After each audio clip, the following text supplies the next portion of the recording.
మీరిద్దరు తెలుసుకోపోరిగా మరి హైకమాండ్ కూడా వీళ్ళ ఇద్దరి దృష్టిలో రావట్లేదు. వీళ్ళ ఇద్దరి విషయంలో వాళ్ళు కూడా ఎంటర్ కావట్లేదు.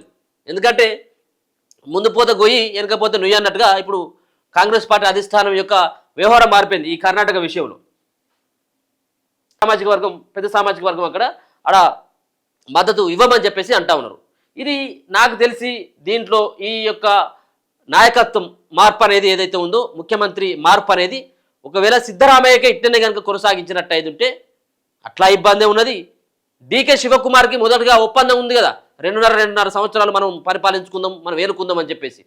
సో ఆ యొక్క నిర్ణయానికి కట్టుబడి లేకుండా సిద్ధరామయ్యకి కనుక బాధ్యతలు అప్పగించినట్టయితే డీకే శివకుమార్ మరి ఏ నిర్ణయం తీసుకున్నాడో అది అర్థం కానటువంటి స్థితిలో ఉన్నది. ఎందుకంటే కాంగ్రెస్ పార్టీకి డీకే శివకుమార్ చాలా అప్పుడు కర్ణాటకలో గెలవడానికి ప్రధానమైనటువంటి కారణంగా అక్కడ డీకే శివకుమార్ను చూపుతూ ఉంటారు.